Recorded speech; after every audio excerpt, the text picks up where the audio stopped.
Ngayong mahal na araw, nagbabadya namang magmahal ang presyo ng ilang bilihin sa palengke dahil sa sunod-sunod na oil price hike.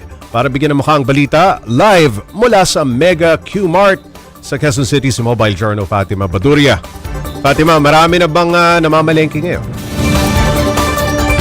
Jay, nandito ako ngayon sa Mega Q-Mart sa Quezon City. Specifically, malapit sa tindahan ng mga bigas. So, papakita ko sa inyo, Paps Jay. Ito yung mga bigas na malapit sa atin. Kung makikita nyo, ang pinakamababa ay yung 48 pesos na well-milled rice, per kilo, 48 pesos. Yung iba naman ay nasa 60 pesos naman.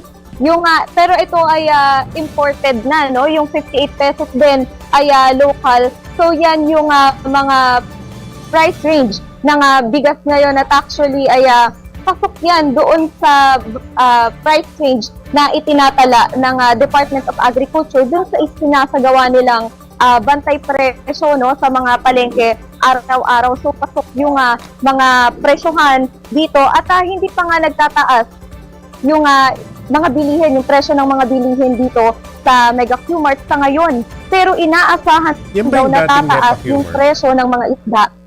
Lalo ngayon sa Semana Santa dahil nga raw sa mga susunod na araw ay inaasahan na tataas pa yan. At ito nga yung tinatawag na NEPA Q-Mart dati pero ngayon ay Mega Q-Mart na ang tawag. Pero sa ngayon simula last week, steady pa yung presyo. Ang galunggong nasa 200 to 220 pesos per kilo. Ang tilapia naman nasa 130 pesos per kilo. At 200 pesos per kilo naman ang hasa-hasa at tulingan. Ganun din yung presyo ng gulay, steady pa rin. Nananatiling 80 pesos per kilo ang talong, ang kamatis naman ay 80 pesos per kilo, 130 pesos per kilo ang carrot, 80 pesos per kilo ang repolyo at 150 per kilo ang ampalaya, 110 pesos naman ang kilo ng sibuyas at 140 pesos per kilo ang bawang habang 50 pesos pa rin ang mais. Tapos ang ikinababahala lang ng ilang mga nagtitinda, medyo matumal daw yung bentahan. Bukod kasi sa Semana Santa ngayon, mas kapansin-pansin daw na mas marami ang mga nagtitipid na mga mamimili dahil nga sa pagtaas at inaasahang patuloy na pagtaas ng mga ibang bilihin. At kwento nga ng ilang mamimili, nagtitipid na raw sila at apektado yung kanilang budget sa pamamalengke. Heto ang kwento ng isang nakausap ko.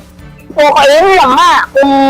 Kung araw-araw kung sasakay pa dito, talagang mahirap. Wala ka lang mabibili sa 200 pesos na yun. Hindi po, naglalakad lang po ako. Ayun lang nga. Kung araw-araw. Okay, Fatima. Kamusta naman daw ang mga nagtitinda dyan? May kinikita pa raw ba sila ngayong hindi nagtaas ang presyo ng bilihin? Yes, Paps, sa ngayon meron pa rin naman daw at ang diskarte na nga lang daw nila ay nakadepende na lang sila kung magtataas ba talaga yung singil sa kanila ng mga nagde-deliver ng paninda at kung hindi naman ay hindi na rin sila magtataas muna dahil mas mahihirapan daw silang magbenta kung mas mahal yung presyo ng mga bilihin, Paps J. Okay, Fatima, yung Mega Q-Mart, taga saan ba madalas yung mga pumupunta riyan para mamili? Madali ba yung puntahan ng public transport? Yes, Paps J, kasi malapit to sa Cubao area so merong malapit na bus along EDSA. Tapos meron din namang mga tricycle sa paligid para dun sa mga around Kamuning, West Camias. Kanina ngayon nakausap ko ay taga West Camias daw pero usually the tricycle yun, Paps, dahil mga 10 to 15 minutes din yung lakad. Pero nakwento nga nakausap ko, imbis daw na mag-tricycle naglalakad na lang para nga bawas din sa gastusin niya, Paps.